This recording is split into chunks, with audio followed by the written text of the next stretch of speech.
लक्ष्य को पाने के लिए यदि हम तन, मन और धन लगा देते हैं, तो कुंडली के सितारे भी अपनी जगह बदल देते हैं। स्वागत है आपका टारगेट एजुकेशन के डेली करंट अफेयर्स में।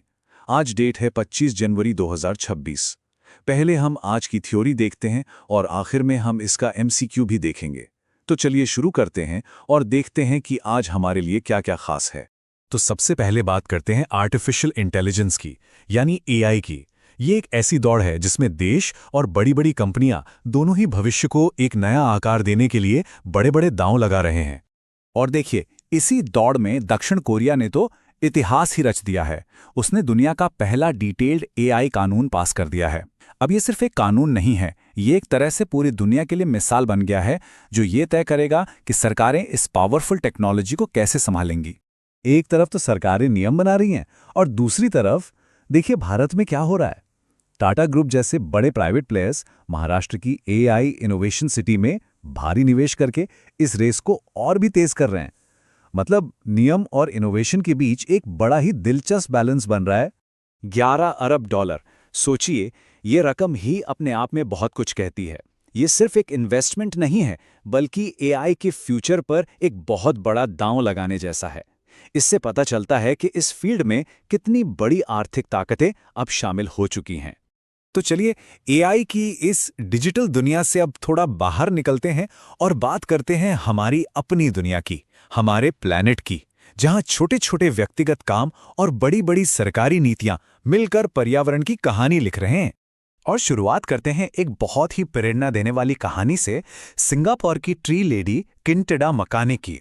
उनका पूरा जीवन इस बात का सबूत है कि एक अकेला इंसान भी अपने जुनून और लगन से पर्यावरण के लिए कितनी बड़ी और अच्छी विरासत छोड़कर जा सकता है। और देखिए कैसे एक इंसान का जुनून बड़े बड़े बदलावों की वजह बन सकता है। इसकी मिसाल हमें भारत के कई राज्यों में भी देखने को मिल रही है। लखनऊ अब जीरो वेस्ट शहर बन रहा है। राजस्थान में एक नया बायोलॉजिकल पार्क, वाइल्ड लाइफ का नया घर बनेगा। और उड़ीसा में लोगों की सेहत के लिए तंबाकू पर पूरी तरह बैन लगा दिया गया है। ये सभी कदम एक बेहतर कल की ओर जा रहे हैं। अच्छा, अब जरा इंटरनेशनल लेवल पर देखते हैं कि क्या चल रहा है।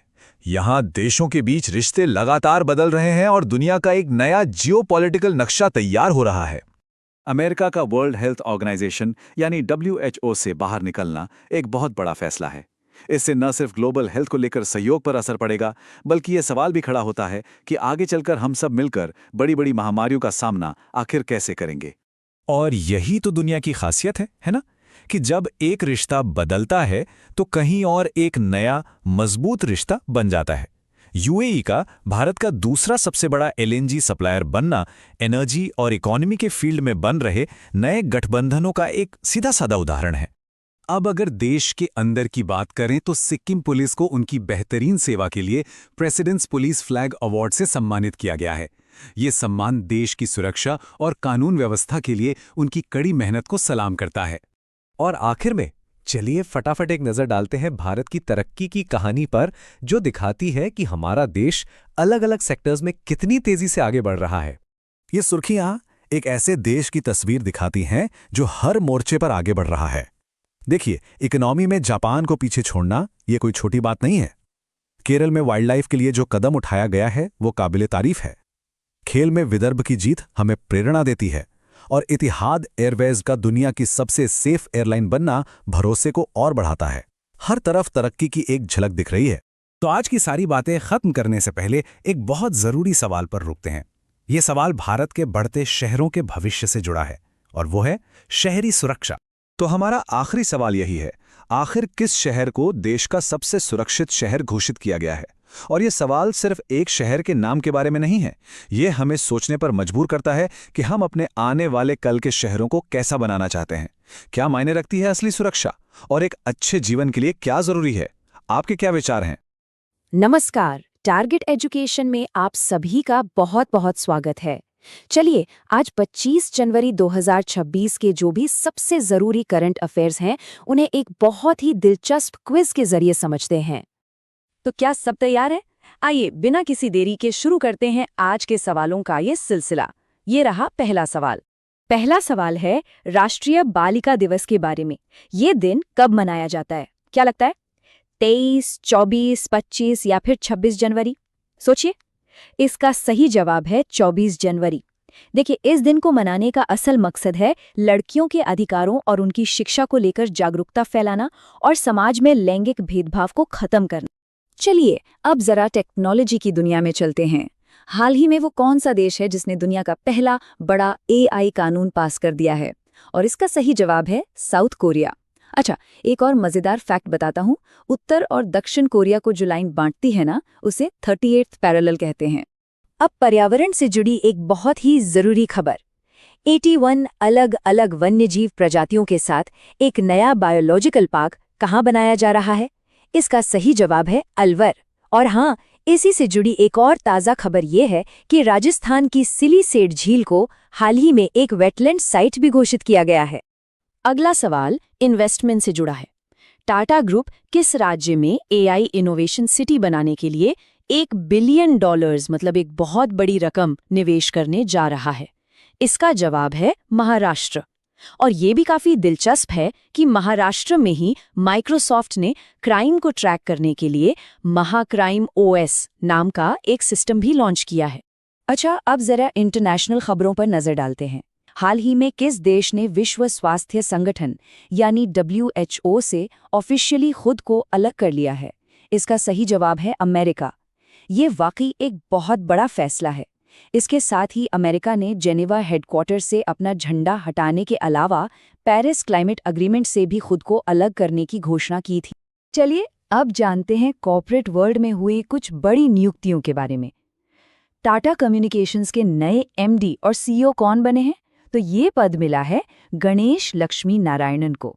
और साथ ही एक और बड़ी अपॉइंटमेंट हुई है जिसमें तरुण गर्ग को हुंडई मोटर इंडिया का नया MD और CEO बनाया गया है। अब एक सवाल उन लोगों के लिए जिन्हें किताबें पढ़ना पसंद है। राम जन्मभूमि चैलेंज इन रिस्पॉन्स नाम की ये किताब किसने लॉन्च की है? इसका सही जवाब है CP राधाकृष्णन। ये किताब दरअसल राम जन्मभूमि आंदोलन और उससे जुड़े जो भी ऐतिहासिक संघर्ष रहे हैं उसकी कहानी बताती। अगला सवाल एक दुखद खबर से जुड़ा है।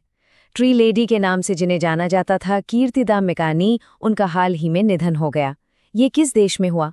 इसका सही जवाब है सिंगापुर। आपको बता दें कि वो भारतीय मूल की थी और सिंगापुर को ग्रीन सिटी बनाने में उनका बहुत बड़ा हाथ था, इसीलिए उन्हें ये खास नाम भी मिला। अब बात करते हैं एक बहुत ही प्रतिष्ठित सम्मान की। किस राज्य की पुलिस को राष्ट्रपति पुलिस ध्वज पुरस्कार से सम्मानित किया गया है? ये सम्मान मिला है सिक्किम पुलिस को। और सिक्किम के बारे में एक और बहुत खास बात यह है कि ये भारत का पहला 100% ऑर्गेनिक राज्य है और यहाँ की आबादी सबसे कम है। इकोनॉमी से जुड़ा अगला सवाल ये है कि भारत का दूसरा सबसे बड़ा LNG यानी लिक्विफाइड नेचुरल गैस सप्लायर अब कौन सा देश बन गया है? तो ये है UAE। और हाँ, UAE से जुड़ी एक और बड़ी खबर ये है कि वहाँ की डिजिटल करेंसी डिजिटल दिरहम को अब कानूनी मान्यता मिल गई है। अब एक सवाल जो इनोवेशन और स्वच्छता दोनों से जुड़ा है। उत्तर प्रदेश का वो कौन सा शहर है जो पहला जीरो फ्रेश वेस्ट डंप शहर बन गया है? ये शानदार काम किया है लखनऊ ने। अब इसका मतलब क्या है? इसका मतलब ये है कि शहर में अब रोज का कचरा कहीं जमा नहीं किया जाएगा, बल्कि उसे उसी दिन रिसाइकल कर दिया जाएगा। है ना कमाल की? अगला सवाल पब्लिक हेल्थ से जुड़ा एक बहुत बड़ा फैसला है। किस राज्य ने गुटखा, पान मसाला और तंबाकू जैसी चीजों पर पूरी तरह से बैन लगा दिया है?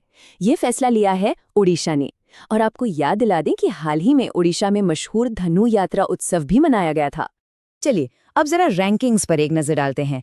नीति आयोग के एक्सपोर्ट प्रिपेयर्डनेस इंडेक्स 2024 में किस राज्य ने बाजी मारी है? सही जवाब है महाराष्ट्र, जिसने इस साल तमिलनाडु को पीछे छोड़कर ये पहला स्थान हासिल किया है। ये सवाल भारत के लिए एक बहुत बहुत बड़ी उपलब्धि है। भारत ने किस देश को पीछे छोड़कर दुनिया की चौथी सबसे बड़ी इकोनॉमी होने का खिताब हासिल कर लिया है? और जवाब है जापान। ये सच में एक ऐतिहासिक पल है और ये दिखाता है कि भारत $5 ट्रिलियन की इकोनॉमी बनने के अपने लक्ष्य की तरफ कितनी तेजी से आगे बढ़ रहा है। और लीजिए, हम आ गए हैं आज के क्विज के बिल्कुल आखिरी सवाल पर। साल 2026 के लिए दुनिया की सबसे सेफ एयरलाइन किसे घोषित किया गया है?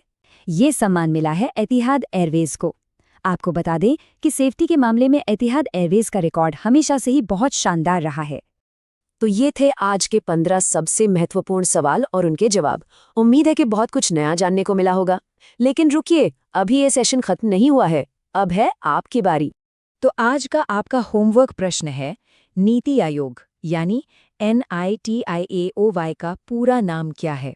अपना जवाब नीचे कमेंट्स में लिखकर जरूर बताइएगा। हमें आपके जवाब का बेसब्री से इंतजार रहेगा।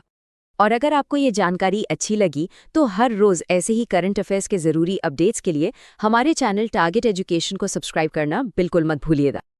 और हाँ, एक और जरूरी बात, अगर आपको आज के इस पूरे सेशन की PDF चाहिए तो उसके लिए हमारा टेलीग्राम चैनल जरूर ज्वाइन कर लें। लिंक आपको नीचे डिस्क्रिप्शन में मिल जाएगा। तो आज के लिए बस इतना ही। अपना ध्यान रखें और हमेशा कुछ नया सीखते रहें। मिलते हैं कल करंट अफेयर्स की अगली कड़ी के साथ। धन्यवाद।